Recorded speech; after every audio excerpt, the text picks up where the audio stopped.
Hello, and welcome to the Conscious Communion podcast, where we traverse through the inner dwellings of the human experience through conversation. I'm your host, Danae. Join me as we explore the interconnection of creativity and community. In June 1999, U.S. President Bill Clinton declared the anniversary of the Stonewall riots to be recognized every June in America as Gay and Lesbian Pride Month. In 2011, President Barack Obama expanded the officially recognized Pride Month to include the whole of the LGBTQIA plus community. It was only in 2015 that same-sex marriage was legalized in every state, and yet the LGBTQI plus community faces discrimination of horrendous proportion every day. Today, I have on a very special guest, a man I deeply respect and cherish, my brother, Seth. Seth came out at the age of 16 and for it experienced many hardships. He lives in the San Francisco Bay where he lives with his partner, Jared. Seth and I are 6 years apart, and as many of you know, two people under the same household can have very different upbringings. Today we're here to talk about that and how some of these impacts can play a role in how we interact with the world. Welcome, Seth. Hello. Thank you for having me. Hi. Thank you for being here. Of course, I'm honored to finally be on. Yeah, of course. I felt like it would be helpful for folks to have a lens and an inside perspective of what it's like to grow up in a somewhat conservative household and then to come out and come forth with your true identity. And that must have been really challenging. I know that it was, but I'm more interested in hearing your perspective and your experience because I believe that we all have so much to learn from people in their own experience. So, when did you first realize you were gay? That's a good question. I think what I first realized when I was gay, probably around maybe like fifth grade, sixth grade. I will say I did have a girlfriend in sixth grade, and we did kiss and stuff. But there was something about it. I felt just didn't. I don't want to say it felt more. Just didn't feel like what I experienced today with men, and it felt more of like a friend, like a friendship that happened to two people kiss.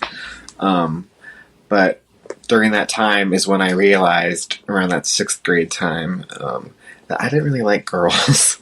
That my affinity was definitely towards guys. I remember I started looking at guys probably around definitely like 7th and 8th grade, and not every guy I looked at was gay, so that was interesting to kind of tackle in terms of just my mindset. But definitely middle school. Middle school was my my fruition of realizing of who I was and who I wanted to be and what I wanted in life too. And eventually, 8th grade, freshman year. 8th grade and freshman year was when I started coming out to my friends, and then again by sophomore year, 16, is when I came out to my family. So, my immediate family. Right. And so, what was that experience like coming out to your family, who was somewhat conservative? Yeah, somewhat conservative, definitely. I know both of my parents definitely grew up in a religious household, as many people did who grew up in the time that they grew up in. And it was challenging. There was definitely challenges that I would stem to the root of the roadblocks were religion. Those were the stem of the roadblocks when it came to coming out, and having parents maybe not expect that their son is gay, and it maybe take them, for a left turn instead of the right turn they thought they were going to go on. So, religion definitely played a part in some of the, like I said, some of the roadblocks in terms of me going to school, because I was in a religious school setting, and also at home where, I experienced just, I guess, not pushback, but just questions, I will say, though, my parents have been very supportive from the get-go, ever since I have come out. And I think that's where those roadblocks come up, is because my parents have always and always will be so supportive of me, and they love me so much. And just how they were raised, I think that's where the challenge was, is, for so long, when, for decades and decades and decades, when you've grown up and you've learned to know a certain way, and again, when you're taken for that left turn instead of the right turn, it's jolting. I get it. But, like most roadblocks, people get over roadblocks, and, I'm very blessed to be where I am, with a family that supports me and my partner and my lifestyle. So yeah, that's a little bit of a quick story of me coming out. Yeah. In the beginning, I know that it wasn't as easy. So would you be willing to share bits and pieces? I know mom and dad have really done their due diligence to learn what they can and to change and shift the paradigms that they grew up with, right? And I know that that's not an easy thing. They've made the effort. Right, which is huge in accepting someone from the community, correct? Oh yeah. Some people, I'm not referring to my parents, but, there's other people in the world who have grown up for so long and who have learned a certain way for so long and are dead set in their beliefs, and it doesn't matter if, even if their own blood goes against those beliefs, that people will be dead set in their beliefs, and, that's unfortunate, but yeah. Mm. So going back to just some of those challenges that you experienced when you were really just coming out, like what did that look like for you? I know that I kind of asked what it was like to come out into a conservative, family and all of that. And I would like you to address maybe some of those challenges a little bit more. Okay.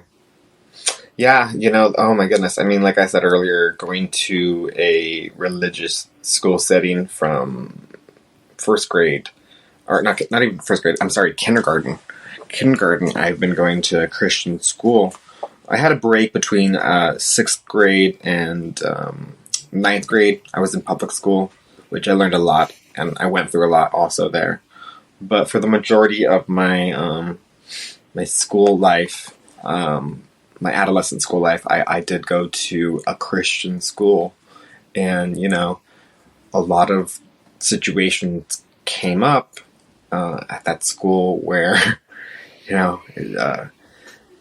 it would leave some people just like, what? Just put their mouth wide open. Some of the things that I did experience were, for instance, I went to a Christian school in Pasadena called Maranatha, and like all private schools and like all schools, you are required to take certain classes every year, and one of the classes that we were required to take was theology, and that's just the study of the Bible, basically. And my freshman year, cool teacher, it's fine, just basically studying basic parts of the Bible. But by the time I got to my junior year, I had a teacher, and he was pretty established.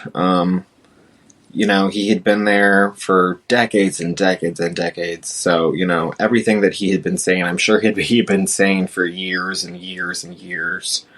But when I got into his room, he would spout off and say, oh, gay men die by the time they're 45 because they have over, 100 sex partners and they contract all these diseases, and just this type of, it wasn't, it was pretty hateful speech, but it was, the way he toned it was in a very, kind of with, a bow, oh, but we still love them so much. That's how he would always end it. And I'm like, okay. So, having to go to school like that and having to sit there and listen to this man basically just downplay any chance he can at any homosexual, any type of situation where he can go at homosexual, he'll go at, and he'll just, this man just went on 30-minute tangents completely off of the rubric of what he was supposed to be doing. So, that was just one situation from a teacher. So having to be required to sit in a class like that for your full semester in junior year, that does things to you. But you know what? It didn't do anything negative to me. What it did to me was it made me realize how I felt about religion, to be honest, and how many holes I could poke through his basically his conversation that he was trying to have, and I really like proving people wrong. I've always liked proving people wrong, and I've always liked proving people whatever, if they say I can't do something, I always like saying I can and proving them and showing them that I can do it. So in this case, this man spouting all this hate, grabbing scripture upon scripture, it made me realize, I could grab scripture upon scripture and realize how, contradictory he was, and it just made me realize from a very early age on how I felt about religion, and how ever since then I've really never broken my stance on it. So that's one thing that definitely affected me when it came to schooling. But definitely, I know you asked, there's also some things that happen at home too. I when I came out, I did have to go to, I had a therapist before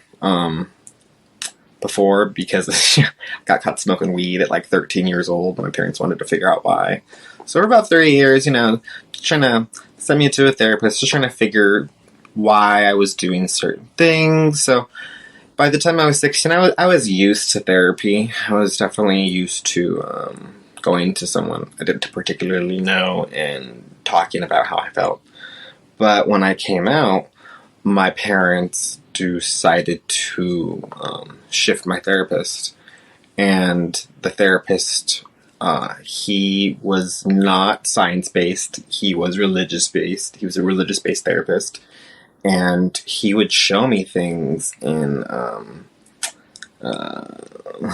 outdated psychology book from the 1980s. And he would point out, oh, look, homosexuality, it's a mental disorder. And he would basically point out all of these things on why homosexuality is a mental disorder. And he would gaslight me into basically doubting my sexuality.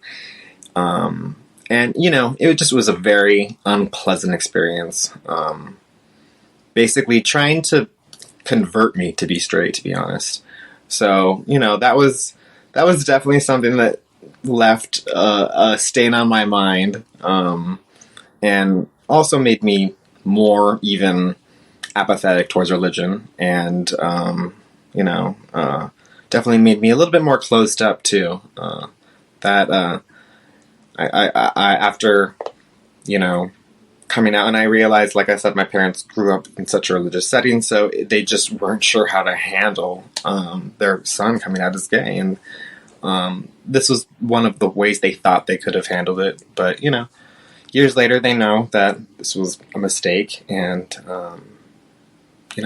that's fine. Mistakes are made, and, we've talked about it for numerous times, and, I've forgiven them, and I don't know if they've forgiven themselves, but, I've forgiven them. I've moved past that. I didn't go to some conversion boot camp I think it was just a religious-based therapist who was really trying to stay in the 90s, 80s. Well, and I think it's also important to note that it's like, just like mom and dad, he was doing what he thought was right. Like he doesn't, if he doesn't know better, then he's not going to do better. If he doesn't have the tools or the information to think outside the box, it's like what you were saying earlier about you wanting to prove people wrong. I think that it's really interesting that, being your older sister, I have been able to see you from the time you were an infant and on be a curious young mind, and that continued to progress as you were an adolescent, and now even as a man, you continue to stay curious, and you are always willing to ask questions to open up more conversation around what people don't know. And I think that's how we all expand and we all grow. And I think that what you've done for mom and dad, being a part of our family and asking them more questions and giving them the provisions to see outside themselves, is just another opportunity for people to just see how diverse nature can be, right? You're just a part of nature. Yeah. And you're just diversity. That's all. Totally, yeah. That's a really good way to put it. We are totally. I like what you said about how we are nature, because we are nature at the end of the day, and you know, in the discussion of pride and me being, you know, nature, sexuality, they definitely go hand in hand. So yeah, I recognize that kind of theme in the fact that, you know, we need to recognize who we are by nature, and we are by nature sexual beings. So yeah, it's interesting that you said that. It's interesting that you say that, because that was a part of the point that I really wanted to explore today in conversation. And I'm glad it's coming up organically. I think, you know, it's still so taboo to talk about our sexual nature, but we are sexual beings. That's literally how we continue to stay afloat as a species. Without sexuality, we would cease to exist. And so if nature is multifaceted and as diverse as it is, why isn't sexuality allowed to be that too? Yeah, and because, you know, it's just the society that we live in. You know, it's just the society we live in is very closed up. I think that, especially in California and America, maybe not so much California, but we are still slightly religious country by heart, and because of that, even if you don't call yourself religious, you know, there's still how do I say, you know, a conservative, and by conservative I mean, you know, not crazy values, conservative values that people have, and you know, that might mean, hey, shh, we can't talk about that, like, you know. So yeah, you know, I think that's society's like, shh, we can't talk about that. So but I kind of I don't really give a fuck attitude. So, you know, I'm just like, just whatever, be honest with yourself. Like, you know, I work with my partner, and it's like everyone can blatantly see what my sexuality is at work. We work together, but I work together with my partner. They literally see us in the morning when we go home. So, you know, it is what it is. Yeah. And living in the San Francisco Bay Area, has that been enlivening for you in your experience as a gay man? Has that helped you step more into your identity? Oh yeah, I mean, in this city, that's I feel very blessed to live here because I live in, to be honest, I live in a little bit of a bubble. And, I know San Francisco has its issues, don't get me wrong, but at the same time, San Francisco is still a great city. And, from places like the Castro, which is a small neighborhood in the valley of San Francisco that harbors a lot of gay men, from that neighborhood to Soma, which is another neighborhood south of Market, which houses a lot of gay establishments that are very legendary to the queer community. Or just going to the gay beach that we have. There's just so many, or any gay bar, honestly, in the Bay Area, from Oakland to San Jose, the Bay Area is a great place to feel safe, in my opinion, if you're a gay man. I can't speak for every gay man. I don't want to, but in my experience, I have felt in these spaces that I was just talking about that I can just be who I am. There is no one looking over at me with weird eyes, or I don't feel necessarily unsafe in any of these places, and because of that, you can just let loose. Let loose and just be who you are. And over the past 10 years since I've lived here, that's all I've done is over every year, I just realized how much I don't care about what people think about me and how short life is, and how people worry too much about stupid shit that really doesn't matter, especially when you're 6 feet under and there's a big stone over your head. It just, life is so short. Have fun. Just have fun. Just be safe having fun, Yeah.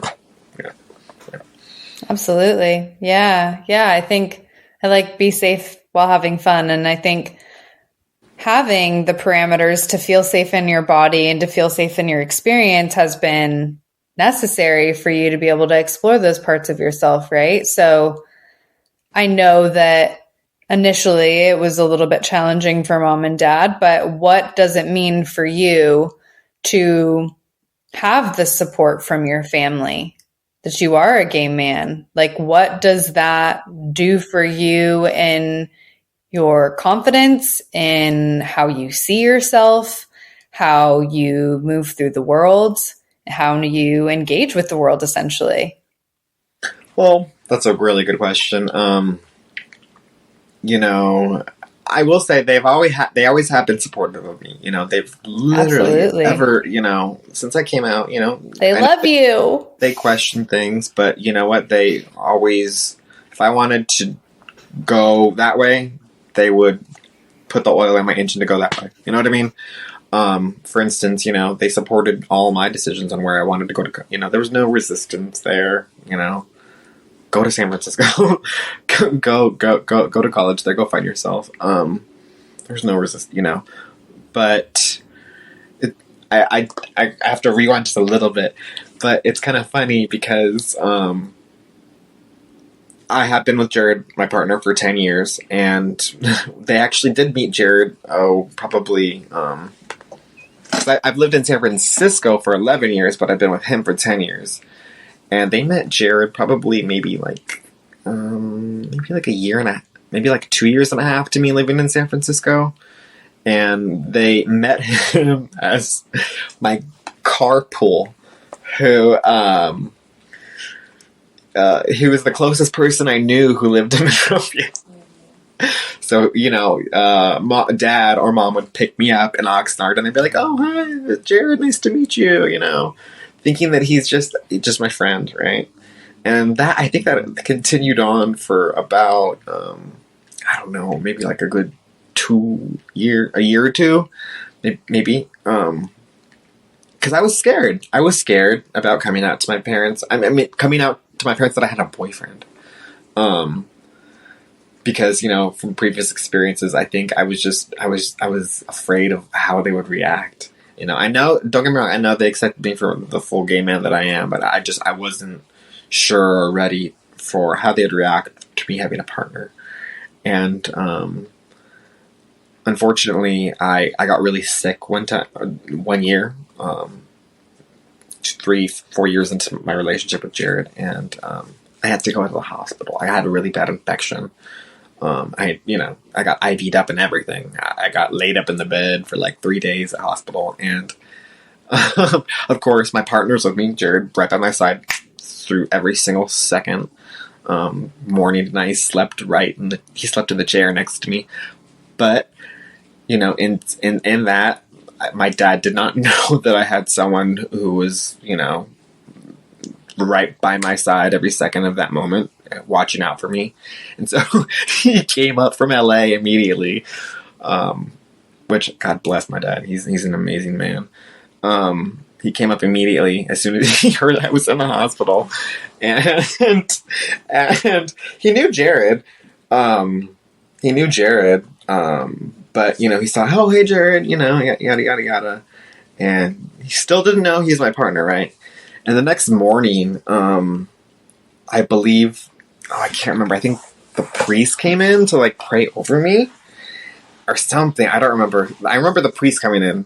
I don't know if it was praying over me. I think he actually was doing something he was a great guy. He did something for my health. I don't remember what. But he asked who everyone was in the room, and what my relationship with them was. And I was kind of drugged up. I think I was, like, on morphine or something.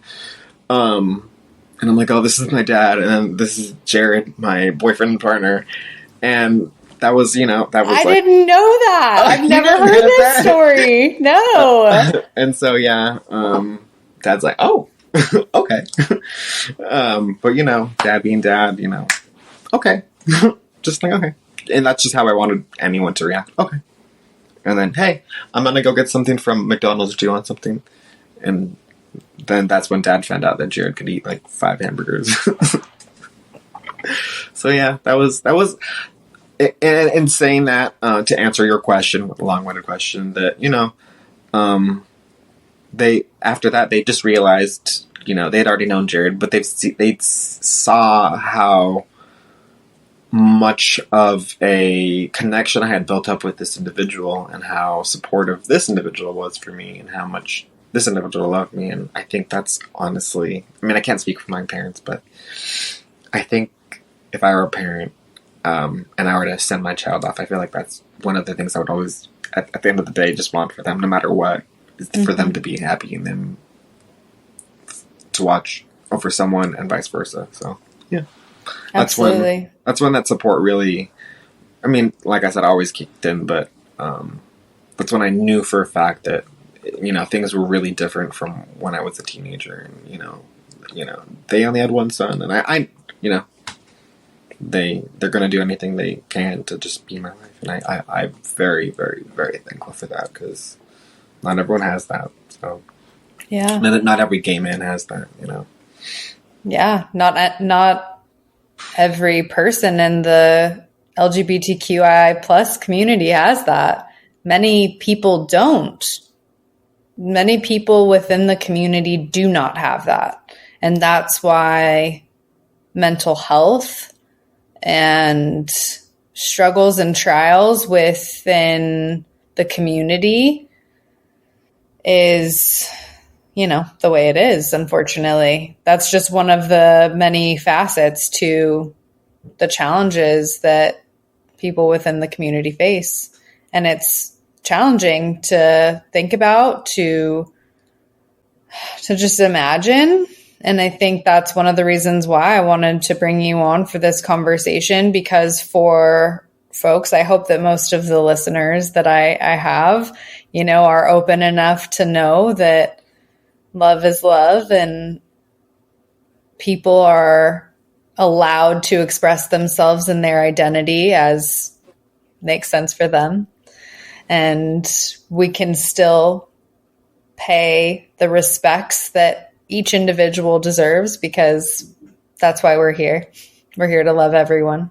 Yeah, totally.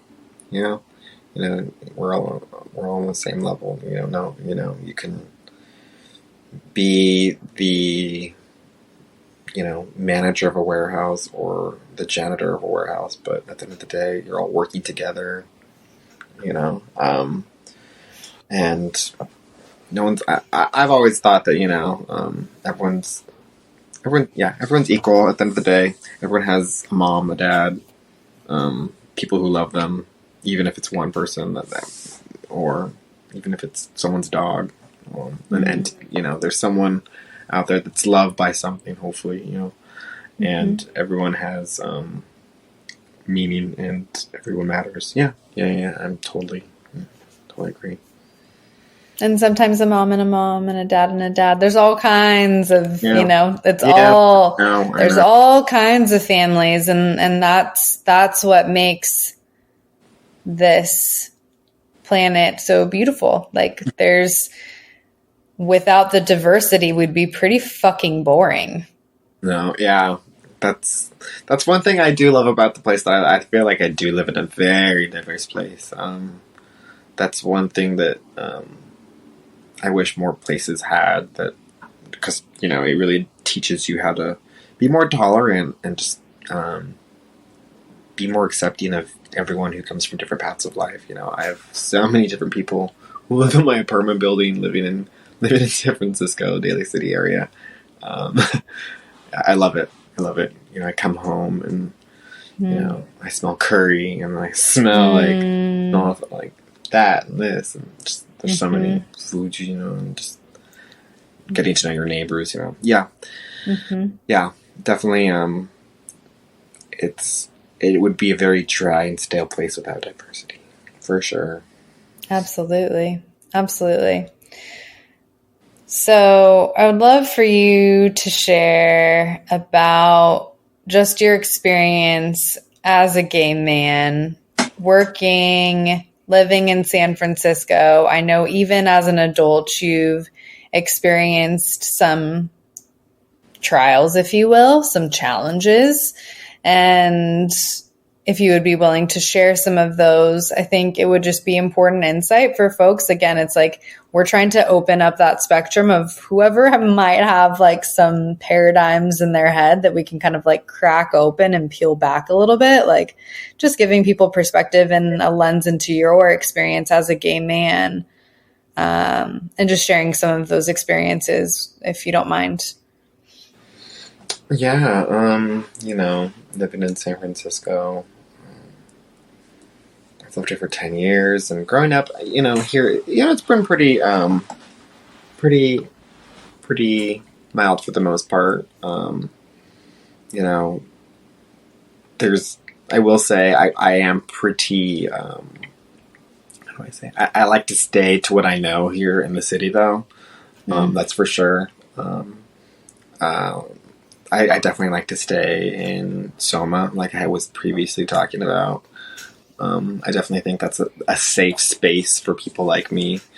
Castro, definitely safe space too. But I prefer Soma. I've been to other places where there's clubs and bars, and they're just not my thing. You know, I went to Polk Street one time, and I remember going to Polk Street. It's kind of more near like Upper Market, near the financial district. If you're if you're trying to think about where it is, kind of near Transamerica, but more of like a heterosexual based community there. Not so much of gay focused places. So you know. I went to a girlfriend's birthday one time at a club. Great club, don't get me wrong. Amazing dance floor. Felt like I was in the 70s. But as I was dancing there with, you know, all my girlfriends and Jared, because Jared had come, these group of guys, they just started staring us down like we shouldn't be there. Or just, you know, it didn't make me feel like very particularly safe, especially in a bar setting where people are drinking alcohol and people lose inhibitions and people, you know, no one cares.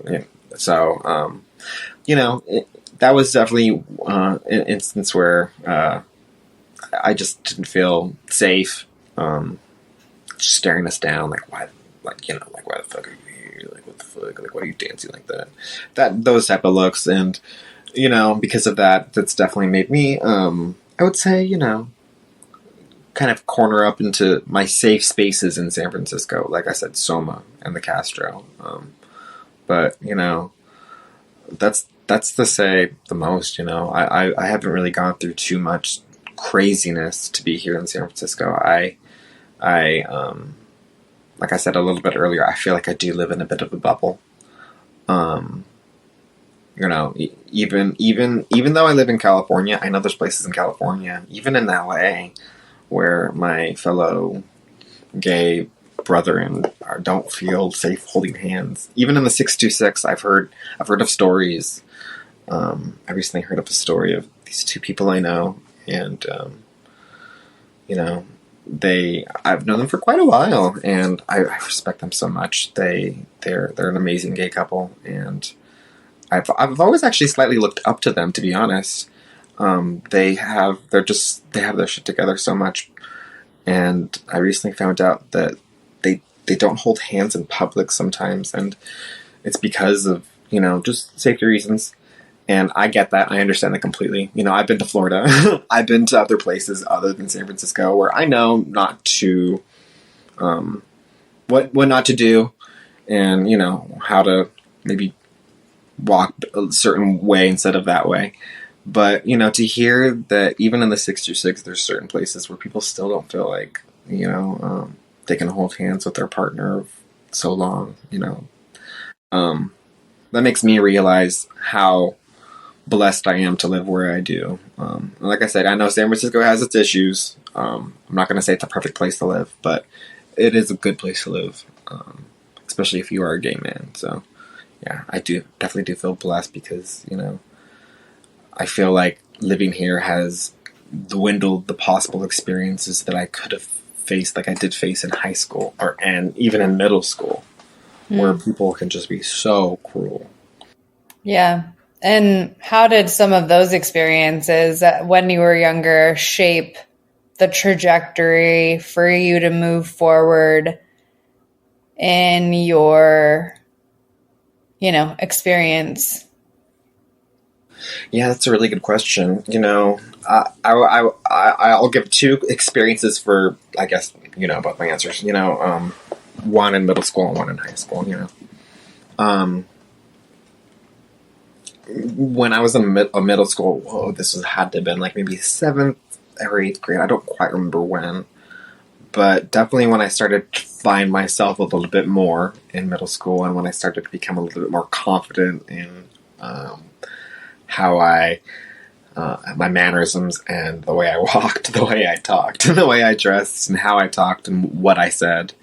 I think that scared some people who were my peers because they didn't know how to handle someone who was queer like me. I've definitely always been outspoken, and I've definitely always been not necessarily loud, but like I'm not quiet when I'm not the one to roll over.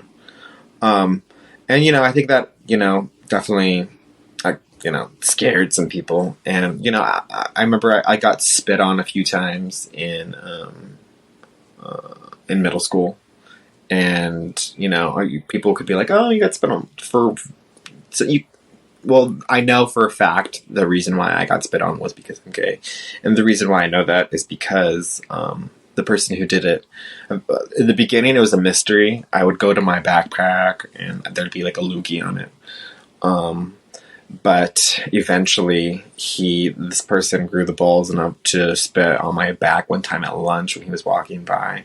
And I knew, because he had said things previously and given me horrible, dirty looks for my mannerisms, that he had done it because, I was gay. And he just didn't like me because I was gay. And, I definitely think I harbored a bit of anger. I started to hold on to grudges a little bit more after that. I definitely remember that, and just harbor that weight of anger. And that's unfortunate, because that's definitely like a weight on your shoulders and a weight on your chest, a weight on your mind, and a weight on your health. And it's not worth it to have that weight. As I've gotten older, I've definitely learned to take that weight off my shoulders. But for a while, it did affect me and how I lived my life and how I saw things. And another instance, I would say, multiple instances, because I did play I played a lot of sports played soccer for a long time, as you did. We both are soccer kids. We both played club soccer. Both got to the level of premier, even though I was only there for like a second. But you were able to get to college soccer, and you know that in sports, people can be pretty fucking mean.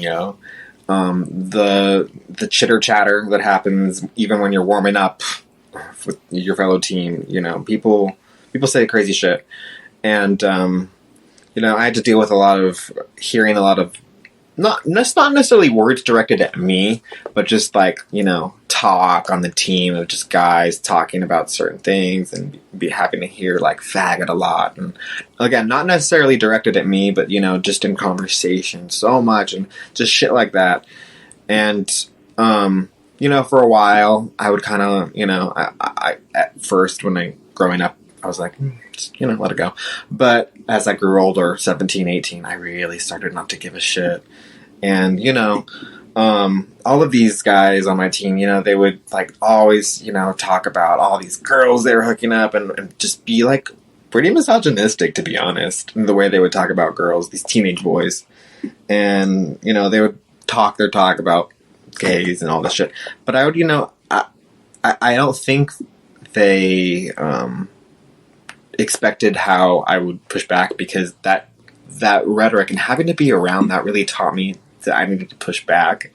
I didn't need to, but I wanted to, just to prove that I'm not the one to roll over. So, while they talked about all that stuff, they talked about hooking up with girls, I would talk about hooking up with guys, They would have to hear that shit, because I have to hear their shit. So, and they never wanted to hear it, but I made them hear it. So, just, shit like that. I'm that type of person.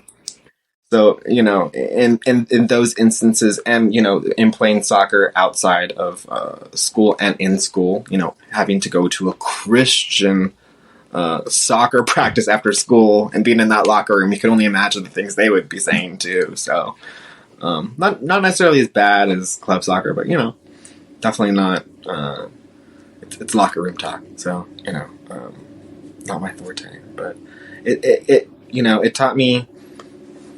I grew a little bit of anger. I had a little bit of anger on my shoulder, but luckily I was able to wipe that off. But it did teach me to always just basically never be quiet in a situation where you don't have to be. If you don't want to be in a situation, get out of it. And if you can't get out of it, then deal with it as best as you can. So, yeah. How did you deal with the anger? Because that had to have been a process, I'm sure, but you had to have addressed it to some degree head on, right? And so like, how did you do that? Because I know that you also had some health issues that came up probably because of repressed anger, wouldn't you say? Yeah, well, the way I handled my anger, it was more of just, growing up and more and more and more, I realized in certain instances that my anger was seeping out into my real life, and it was affecting, anywhere from hanging out with my friends to hanging out with my family. And I'm just like, this is not worth it. I always have a little bit of an anger issue, and I've just, it's really not worth it. And it's something that you kind of have to have a crescendo moment on, an epiphany kind of. But yeah, now you realize, it's not worth it to harbor all this like weight on your little heart. It's so it's taxing. It's like anxiety, always having to think about people who probably aren't even thinking about you. It's shit like that. Again, it's just a crescendo moment you'll have. It's not going to happen overnight. Never, I'm a feisty person, but, only in the right situation. So. I also want to add, like, you have to, like, love and respect yourself in the process to do that, right? So how did you do that for yourself? I know that you're big on self-care, so how did you incorporate self-care and just, making it so that kind of aided in your process to address your anger and those hard feelings? Self-care is just basically listening, or self-care, at least for me, was just doing what I wanted to do, living up here and experiencing everything I want to experience. Going to every gay event that I couldn't have gone to when I was a kid. Just living through my vicarious young self, and that was my self-love, and just, yeah, that was my way to, I guess, get myself to that moment where I can start healing internally. It's just, going out. I know this sounds, a little generic, but just going out and having a good time and being able to be yourself, so you can come home instead of having to worry about a bunch of extra shit about how you were having not to be yourself, that you can just come home and honestly just cook on the day, like a normal person. And you with constant days like that, you begin to find yourself. So yeah, just living in a place like this that I'm so blessed to live in, and just being able to be myself whenever I want to be. Honestly, I feel very spoiled. So not, like I said earlier, not everyone has that. Not today. But you've also made the choice to do that for yourself. Yes, you've had the support, and that's the big piece, right? Like, not everyone has the support from their families, from their friends, to fully embody what it is they're here to embody on this earth, right? And it sounds like really you saying that you've been able to liberate your inner child by, yeah. Oh, totally. Oh my gosh, yeah.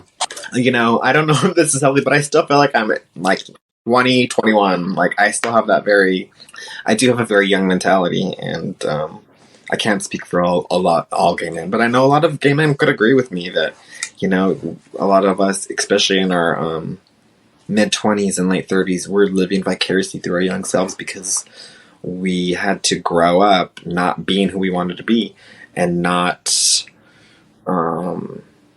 being our true selves, or just expressing ourselves in a healthy manner. Because we might have felt like we couldn't have, because it was not a safe space to do so. So yeah. So from your own experience, what word of wisdom would you give to someone who's not out yet and who wants to come forth with that to their family and their friends? Do it. You got to do it. You have to, and I know this sounds like generic advice, but I don't think enough people actually take this advice, and it's just to listen to that little voice in the back of your head, because obviously, I know a lot of people, while they might be scared to come out, there's that little voice that's telling you to come out, right? That internal voice, that is. There might be a bunch of external voices that are saying, no, don't do it because of X, Y, and Z. Or you might hear some rhetoric, and you might be scared of the situational outcome, whatever. But at the end of the day, that inner voice that so many people don't listen to, you need to listen to it, because that's your soul talking. And I'm not gonna lie, it's not necessarily gonna be easy. Sometimes it does get harder, as a gay person. When you come out, it can get harder. So I'm not gonna lie, it can. But you just have to stay true to yourself. Find your community. Find if things don't go in a positive manner, find a family who will love you. Choose your own family who will love you, because they're out there. I know they are. There's a place for you. You have to find that place, no matter where it be, but there is a place for you, and you get to choose that. And if you have to, but listen to that voice, because you don't want any wasted years. That's the worst thing that could happen, is wasted years. A lot of older gay people in the community, that's an actual term, is wasted years. And, you know, when you're 65 or 60 or 50 or even 40 or 30, you know, the last thing you want is wasted years, because those wasted years are filled with regret and just not good feelings. So no matter what those external voices do say, just do it. Come out. You'll be happy you did, trust me. Yeah, you get to embody your true self, your soul, right? Your soul. Your soul, yeah, because that little voice, that's your soul. Again, a lot of it sounds generic and people hear it all the time, but again, enough people just don't listen to that voice. They go against that voice so much, even in just the beginning of the day, like for making your bed, literally the simplest thing, like just you know, have a clean start to the, you know, it's the smallest things that people don't listen to that little voice, but you know, it's there for a reason. So yeah. What does pride mean to you? Pride. It's Pride Month. Pride means so much to me.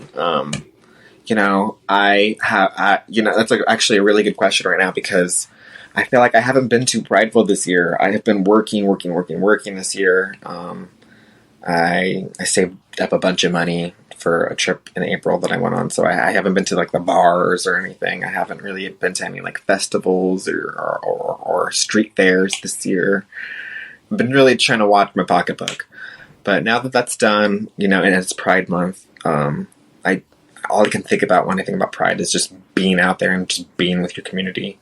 No matter what you choose that to be, whether you choose, you know, a glitzy glamour bar in West Hollywood or the Castro, or you choose a dingy dive bar in Soma or the Eagle, New York, you know, just go out there and be with the people who are like you, because it's truly magical when there's so many of us in one spot too. But that's, you know, Pride is just being with the community, and doing whatever you want, in a safe and healthy manner, of course, you know, and respectable manner, in the right space. So, yeah. Yeah. I definitely think that I'm excited for this month to happen, because I'm actually, I have a few plans this weekend finally. So yeah, definitely gonna go out this weekend at the bar, hit up some friends, and just feel the community. That's what Pride means to me. It's just feeling the community, and I definitely think you need to recognize how, while not all of us have it good, a lot of us do have it very good, and we should be thankful for where we're at today, and how, even though there's people that are trying to bring us down from Florida to Texas, there's still people who are right by our side who are trying to bring us up, allies, and ourselves too. You know, we have a voice in everywhere now, in the Senate, and, you know, I don't really get political, but, you know, just, you know, where our voice is needed, it matters. And, you know, I definitely think being prideful is recognizing where we're at today. Where it's not where we're at 70 years ago. You know, don't get me wrong, I know there's some issues, especially when it comes to this drag queen thing. And that's actually one thing I plan on doing this weekend, is going and seeing a bunch of drag queens. So good for you. Yeah. Pride is just having a good time. Having a good time and being prideful in who you are and recognizing that. So I know that's a long-winded answer, but no, I love it. And I think it's important also that you said to be with your community, because that's vital, right? To be able to, and I think for folks, all ages and stages, wherever they're at on their journey, whenever they've come out, if they haven't come out, for them to be able to go and express themselves in that way with people who maybe don't look like them, but who have experienced some of those same experiences, right? Like, and maybe none of those experiences have been the same, but even still, it's just to be able to celebrate the diversity amongst the community is a really beautiful thing. Yeah. Oh, yeah. And so much fun. So much fun. Mm-hmm. Yeah. And for our Pride celebration is, I think, June 27th. So Yeah, in honor of Stonewall, right? Like, and I think it's so important to like honor those that have come before. And I know you're so good at doing that. I know that, it's funny. When I was flying to Japan, we got to fly out of SFO, and it was so beautiful because they have all of those beautiful photos of Harvey Milk.